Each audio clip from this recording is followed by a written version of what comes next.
Hello friends, आप लोगों का हमारे इस चैनल पे स्वागत है।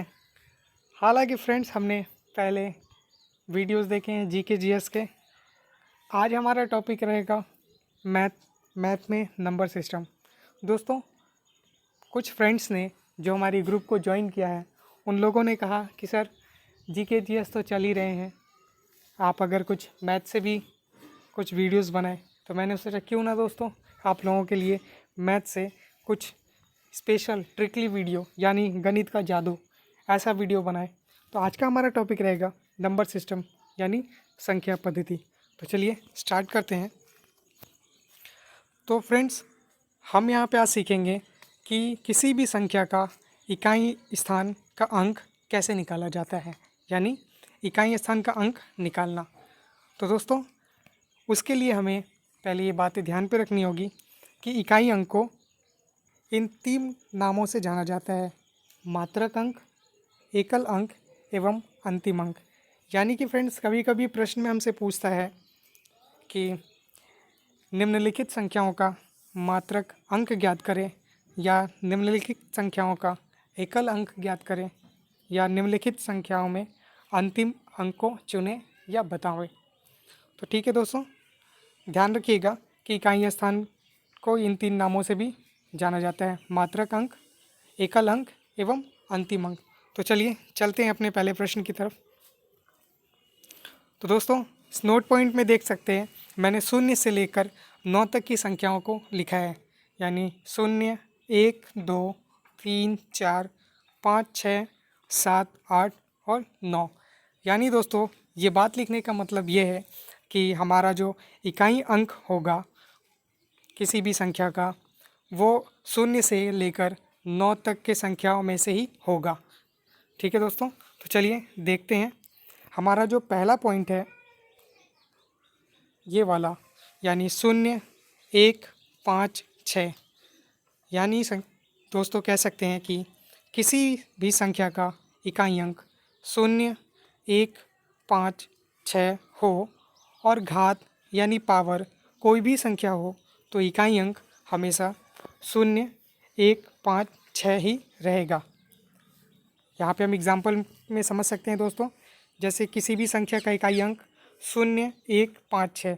यहाँ पे देख सकते हैं कि 525 में इकाई अंक आपको 5 देखने को मिल रहा है, जैसा कि यहाँ पे बताया गया है कि 0, 1, 5 और 6 में से कोई भी रहे और जिसका इकाई अंक इन चारों में से कोई एक हो। वैसे ही दोस्तों यहाँ देख सकते हैं 356 में यहाँ पे भी इकाई स्थान 0, 1, 5, 6 इन सभी नंबरों में से कोई एक नंबर है। तो ऐसी संख्या हो जिसका इकाई स्थान इन चारों में से कोई एक रहे और घात कुछ भी हो फ्रेंड्स, कोई भी घात दिया हो, 98, 701, 441 या 406 यानी कि पावर, तो उस समय इस प्रश्न का उत्तर सिर्फ हमें ये ध्यान रखना होगा कि इकाई स्थान हमारा क्या है। अगर इन चारों संख्या में से कोई एक संख्या इकाई स्थान पे होगा तो वही हमारा इस प्रश्न का उत्तर हो जाएगा। जैसे कि देख सकते हैं 525 में इकाई स्थान 5 है, तो इस प्रश्न का उत्तर क्या हो जाएगा? 5 हो जाएगा दोस्तों।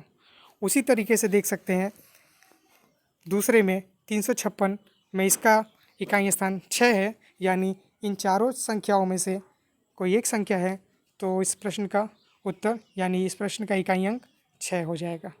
तो चलिए दोस्तों, चलते हैं अपने अगले टॉपिक को देखते हैं। अगले हमारा मुख्य पॉइंट क्या है, उस पॉइंट को देखते हैं। हाँ फ्रेंड्स, यहाँ पे हम देख सकते हैं कि अब जो हमारा पॉइंट रहेगा वो रहेगा 2, 4 और 8। यानी किसी भी संख्या का इकाई अंक 2, 4, 8 हो और घात यानी कि पावर 4 या 4 का गुणज। फ्रेंड्स, 4 या 4 का गुणज कहने का मतलब है या तो 4 हो या 4 का गुणज कह सकते हैं 4 का पहाड़ा, या कह सकते हैं हम 4 से वो पूरा पूरा कटने वाला हो, तो इकाई अंक हमेशा 6 होगा। जैसे हम देख सकते हैं इसमें, यहाँ पे देख सकते हैं दोस्तों, किसी भी संख्या का इकाई अंक 2, 4, 8। यानी इस पहले वाले में देख सकते हैं हम इसका इकाई स्थान 2 है, जैसा कि हमें इस दिए गए नंबरों में बताया गया है। और जो घात है फ्रेंड्स, वो 4 से पूरा पूरा कटने वाला हो या 4 का गुणज हो, तो उस वक्त इस प्रश्न का इकाई अंक हमेशा 6 हो जाएगा। चलते हैं दूसरे को देखते हैं फ्रेंड्स। दूसरा प्रश्न हमारा है 548, इसकी घात है 64। तो यहाँ पे हालांकि देख सकते हैं जैसे कि हमने बताया कि किसी भी संख्या के इकाई स्थान या इकाई अंक 2, 4, 8 में से कोई एक हो और घात 4 से विभाजित होने वाला हो। तो देख सकते हैं 2, 4, 8 में से यहाँ पे 8 है और जो घात है वो 4 से विभाजित होने वाला है, तो भी इस प्रश्न का उत्तर क्या हो जाएगा? 6 होगा। चलते हैं अपने अगले प्रश्न को देखते हैं। हमारा तीसरा नंबर है, इकाई स्थान 2, 4, 8 में से है, तो जो कि क्या है? 4 है दोस्तों, देख सकते हैं। अब जो इसकी घात है वो 4 से पूर्ण विभाजित हो रही है।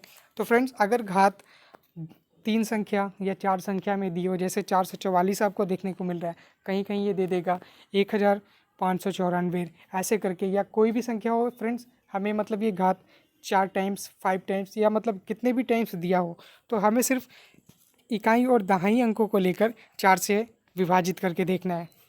ठीक है दोस्तों, अगर ये 4 से विभाजित होगा तो उस वक्त इस प्रश्न का उत्तर क्या हो जाएगा? 6। तो चलिए देखते हैं हम अपने अगले पॉइंट को। हमारा नेक्स्ट पॉइंट क्या है? हाँ फ्रेंड्स, इसमें ये 4 की घात में फ्रेंड्स नोट करने वाली बात यह है कि अगर घात यानी पावर अगर 4 का गुणज ना हो तो भी 4 से भाग देते हैं और जो शेष आता है वही उस संख्या के इकाई अंक का घात यानी पावर हो जाता है। जैसे कि आप देख सकते हैं यहाँ पे लिखा हुआ है 642, इसकी घात दी हुई है दोस्तों 411। अब अगर मैं इस घात को 4 से भाग देता हूँ तो फ्रेंड्स काफ़ी टाइम लगेंगे। तो मैंने आप लोगों को बताया कि घात कितने भी संख्या में, हमें सिर्फ घात की 2 ही संख्या लेनी है, जैसे इकाई का स्थान और दहाई का स्थान। तो मैंने यहाँ देख सकते हैं 2 अंक लिया, जैसे इकाई में भी 1 है और दहाई में भी 1 है, इसको मैंने 4 से भाग दिया तो हमारा जो शेषफल आया वो आया फ्रेंड्स 3। अब जो हमारा इकाई अंक दिया होगा 2 दिया है जैसे, तो मैं ये घात उस पर चढ़ा दूंगा 2 की घात 3, तब इस प्रश्न का उत्तर हमारा हो जाएगा 8। उम्मीद करता हूँ दोस्तों कि आप लोगों को समझ में आया होगा। अगर फ्रेंड्स नहीं समझ में आया तो आप बार बार बैक करके हमारी इस बातों को समझ सकते हैं, देख सकते हैं, वीडियो को पॉज करके भी समझ सकते हैं। चलिए चलते हैं, देखते हैं हमारा अगला टॉपिक, अगला पॉइंट क्या है। यहाँ पे देख सकते हैं फ्रेंड्स कि किसी भी संख्या का इकाई अंक 9 और घात यानी पावर कोई सम संख्या हो। मैंने फ्रेंड्स ये सम संख्या को हाईलाइट कर रखा है, देख सकते हैं आप। ठीक है, हो तो हमेशा इकाई अंक 1 होगा, यानी अगर कोई भी संख्या है और उसका इकाई अंक 9 है और घात हमारा यहाँ पे देख सकते हैं एक सम संख्या है जो कि 42, तो तब इस प्रश्न का उत्तर सिर्फ 1 होगा। और अगर घात यानी विषम संख्या में हो और इकाई अंक, तब हमेशा 9 ही रहेगा। तो जैसे हम एग्जांपल में समझ सकते हैं दोस्तों इसको, जैसे मैं कहूँ कि मान लेते हैं ये मेरा इकाई अंक 9 है, इसकी घात अगर सम संख्या अगर मैं कहूँ 2 रहेगी, तो फ्रेंड्स हम इसको तो ऐसे लिखते हैं ना 9 गुना 9। अगर फ्रेंड्स हम इसको गुना करते हैं तो हमारा आंसर क्या आता है? 81, यानी इकाई स्थान क्या आया? 1। तो यही प्रोसेस है कि जब भी सम संख्या रहे तो उस वक्त हमारा उत्तर क्या होगा? 1 होगा। फिर देखते हैं दोस्तों, अब एक अगला पॉइंट ये था कि अगर इकाई अंक हमारा 9 हो और घात विषम संख्या हो, तो जैसे मैं कहूँ कि ये 9 लिखा हुआ है, देख सकते हैं दोस्तों, इसकी घात में अगर 3 लिखूँ तो इसका मतलब ये है 9 को 3 बार गुणा करना, और हमें पता है कि 9 को 3 बार गुणा करेंगे तो दोस्तों 729 हमें मिलेगा इसका गुणज। तो यहाँ पे देख सकते हैं इसका इकाई स्थान 9 ही है। तो फ्रेंड्स हम समझ सकते हैं कि अगर विषम संख्या होगी, तो अगर इकाई स्थान पे 9 हो और विषम संख्या हो घात में, तो हमारा उत्तर 9 ही हो जाएगा। अगर हमारा प्रश्न में इकाई स्थान पे 9 हो और घात एक सम संख्या हो, तब हमारा उस वक्त उस प्रश्न का उत्तर हो जाएगा 1। उम्मीद करता हूँ दोस्तों समझ गए होंगे आप लोग। चलते हैं अपने अगले पॉइंट को देखते हैं। यहाँ पे फ्रेंड्स ये दिया है कि 3 और 7 यानी किसी भी संख्या का इकाई स्थान या इकाई अंक 3 या 7 हो और घात यानी पावर 4 से पूरा कटने वाला हो तो इकाई अंक हमेशा 1 होगा। जैसे कि आप देख सकते हैं 647,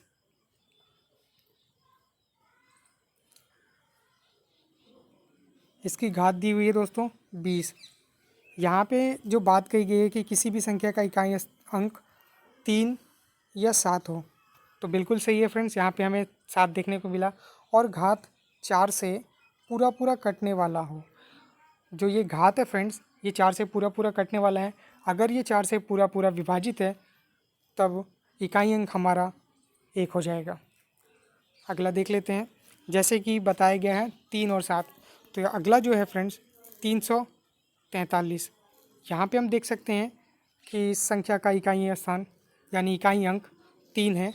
बिल्कुल सही है, जो कि दिए गए पॉइंट के मुताबिक कहा गया है।